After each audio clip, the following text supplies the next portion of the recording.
Hello and welcome to the short video for Class 15 for Introduction to Philosophy. In this class, we look at our good and friend Descartes, breaking Meditation 1 into two parts, and then heading on to coherentism, foundationalism, and done. So Descartes in his first meditation, it's part of his bigger 6 meditations on philosophy, and essentially here's the super condensed version of Meditation 1, both parts as I've broken them down. So what's Descartes up to? Well, what he wants to do is this. He looks at the situation of philosophy and science and says, everything's a mess. Everything is, doubted. There's nothing certain. So his ultimate goal essentially is to find things that cannot be doubted, build a foundation for the sciences, and then in philosophy and build from there. So what he does is he embraces this methodological skepticism. It's important to note that Descartes is not going, mad and just doubting everything in his normal life. It's not like he was roaming around, and someone said, hey, do you want some lunch? He said, no, I doubt lunches. He wasn't doing that. What he was doing was a methodological skepticism. Essentially, what we looked at doing is like if you wanted to find a metal that cannot be destroyed. Well, the way you do it is you test it to destruction. You keep, subjecting to greater and greater test until you find something unbreakable. And that's essentially what Descartes is doing. He's looking for something that you can know that can't be broken with skepticism. So here's how he does it. He begins by looking at the senses, which he first thought he could trust, but he finds that he cannot. And he presents an argument by example. And he presents various examples where his senses have deceived him. And he gives examples of optical illusions, like things being put in water and appearing, bent but not being bent, etc. And then he concludes, based on the weight of these examples, that he can't trust his senses. But then he pauses. And throughout the meditations, Descartes he's very careful. He brings up a scenario where there's doubt, pauses, considers it again, and then keeps on doubting. So he says, okay, perhaps I can be deceived about particular things, like the particular optical illusion, but surely I can't be wrong about general things. So for example, in my case that I'm in my office, that I've got a microphone thing, I've got monitors, got a shirt, etc. Surely this general thing, I can't be wrong about all this general stuff. And Descartes says, yeah, of course you can. And he brings up the second problem, which is the dream problem, what essentially is, hey, you could be dreaming. Now, Descartes has a lot of complexity and depth to the dream argument. Kind of the gist of it is he begins by thinking, hey, this could be a dream, but maybe I can tell them apart. Maybe I can find a standard. And he concludes that he really can't. But then he pauses and says, hey, consider the painter analogy. And the super short version is, in the case of a painting, someone could paint like fantastic things, like griffins, which are part eagle, part lion, or chimera, or centaurs, etc. Pick your favorite mythological composite creature. And even though those aren't real, the parts are. But then Descartes says, maybe even those parts are not real, but Descartes says that surely the colors, like the little bits, are real. And so moving away from the analogy, says that okay, surely there are like bits of my dream that I can't be wrong about, that I can't doubt, like mathematics, that 2 plus 3 is 5, or things like geometry, that whether you're dreaming or awake, squares have 4 sides. So at this point, he seems to be reached a foundation. You can trust math, you can trust, logic, everything else doubtable. Things like, sciences like astronomy, physics, etc., because you don't know if there are things like, planets. In the case of medicine, you don't know if there are bodies, according to Descartes.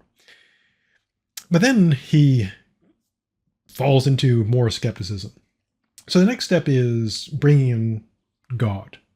And so what he reasons is this. Okay, maybe it's against God's goodness to allow me to be deceived, all the time. So God, he thinks God exists, God's good, so wouldn't allow me to be deceived all the time, so everything's fine. Then he thinks, but if God's goodness allows me to be deceived some of the time, which is clearly the case, then God's goodness could allow me to be deceived all the time. That is, say, God being existing and being good is consistent with me always being wrong about everything. So just when you thought it couldn't get worse, it gets worse. Descartes then goes to the evil demon, sometimes called the evil genius. In this scenario, he imagines that, and again, he doesn't think this is real. He's doing this hypothetically, like what is, the worst case scenario. And he imagines that it's just him, he has no body, etc. There's this evil demon, and it's deceiving him about everything. It can even deceive him about mathematics, logic, etc. It's pretty extreme. But not the extremist of the extremes, because he does say at the end that the demon can't make him believe things, that he can still suspend judgment. Now, a critic of Descartes might say, well, if you have this demon, why can't it just deceive you about everything, including, it just makes you believe stuff? In that case, of course, the thing would be, that would be pretty much unbeatable. So Descartes ends up saying, okay, at the end of meditation 1, he can doubt everything, but he cannot be forced to believe things. So in terms of where he goes from there, he, super short version through the next 5 meditations, he says the one thing he's sure of is that he thinks that he exists. Then from that he infers that God exists, that God is good, and then God, does not allow him to be deceived about things, so that whatever he, Descartes, clearly and distinctly perceives has got to be true, and he thinks that solves everything.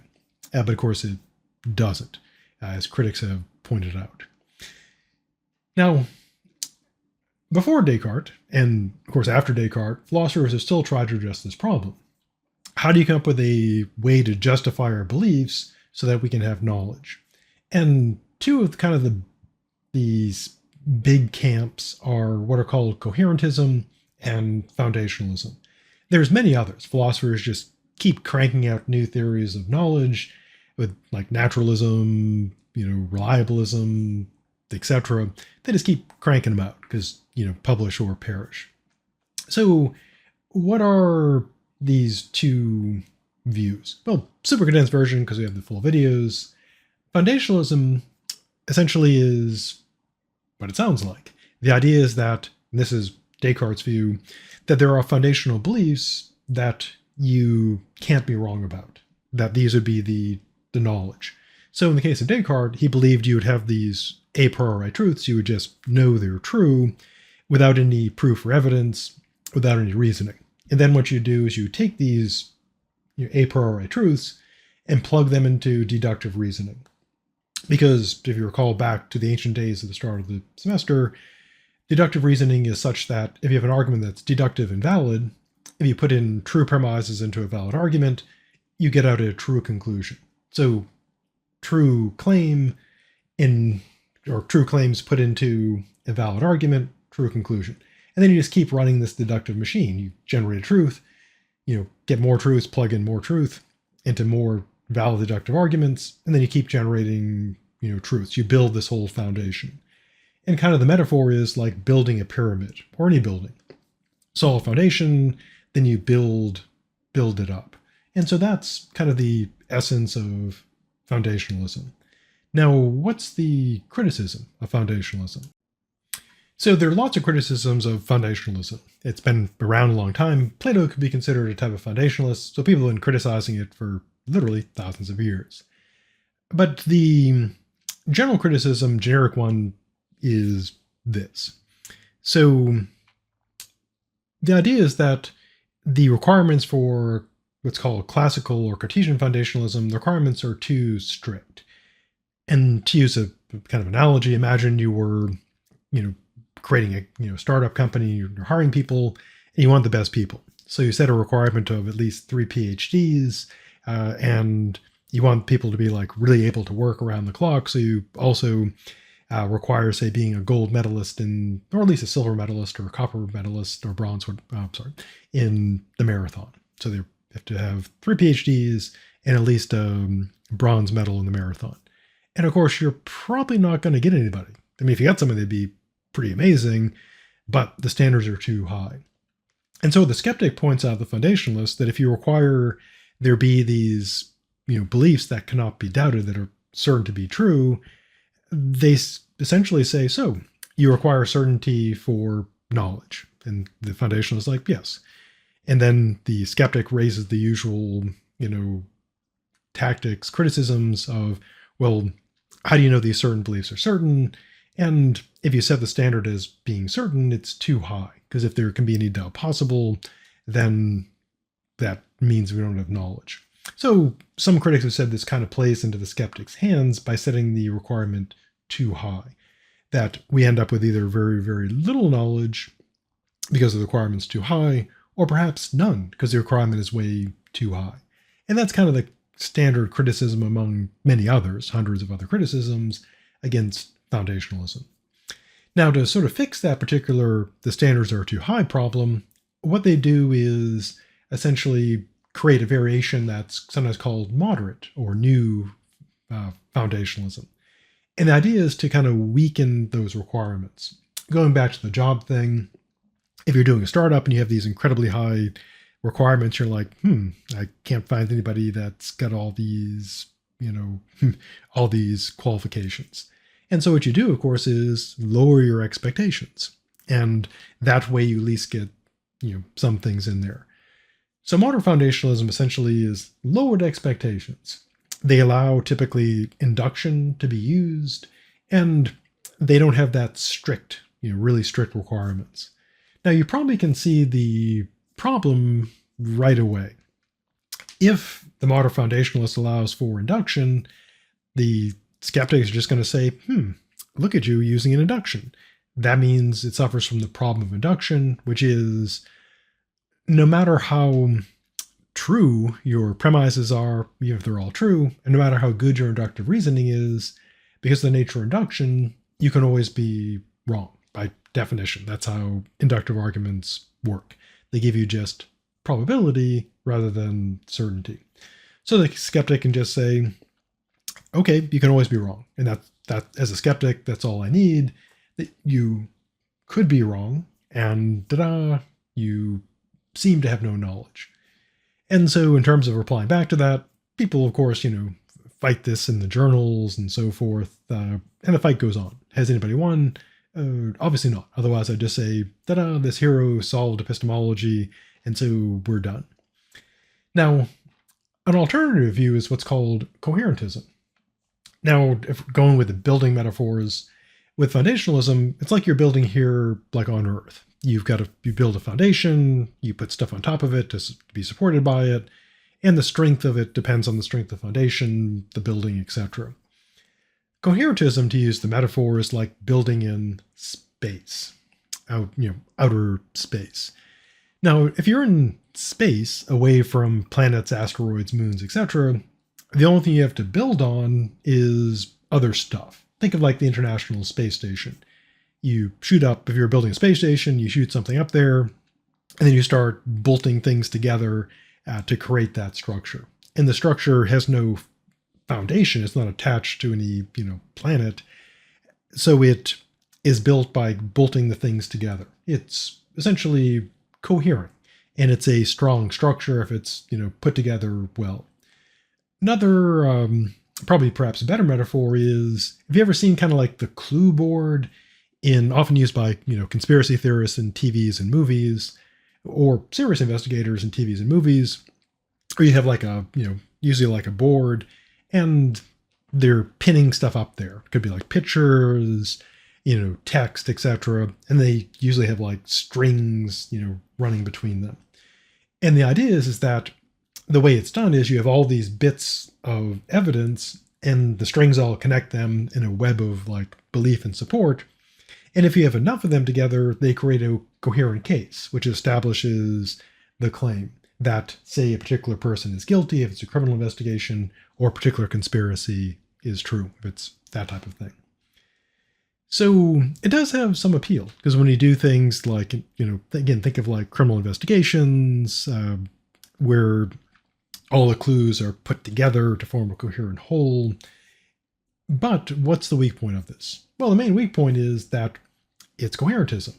And if you say like, okay, my belief is justified, and so I have knowledge because it's all these beliefs are like cohere together, we talk about the system of coherence, you can have coherent systems of claims and beliefs that are completely delusional, completely fictional. To use an obvious example, think of fictional movies and books where you create worlds that are coherent in world. Think of like superhero movies. You have all the, as long as it's put together well, superpowers, etc., make sense in that world. But obviously those are not real. Now, to use a real world example, back in World War II, the Allied powers were getting set to do the D-Day invasion, and the anniversary of D-Day is coming up soon. They of course didn't want the Nazis to know where they were landing, so they essentially created these coherent deceptions. They would have this radio chatter about, say, a division of tanks, and they would create essentially decoy inflatable tanks and put them there. That way, people would see these decoys, surveillance flights over Britain would see them, etc. And so the Germans would think that there's all these bits of evidence that all cohere together, and that the Allies are going to do this particular thing, and they have these forces going here. And of course, the whole point of that is to deceive them through having a coherent system. And so you could have a set of claims that are all coherent, but are all completely false. And so we end up kind of where we began, where skepticism still is a thing. It's kind of unbreakable. Okay, so that's the content for class 15. Now, as always, if you don't have the notes, readings, or paper guide, you download them here, here, and here. For the coursework, quiz 14 covers Descartes, the background from the previous class 14, and the first meditation from class 15. And then quiz 15 covers coherentism and foundationalism. As always, the quizzes you have a due date, which is when they're due, available until date, when they're available until, and of course they're always 5 points, 5 questions, 5 minutes. So that's the stuff for class 15. So stay safe, and I'll see you in the future.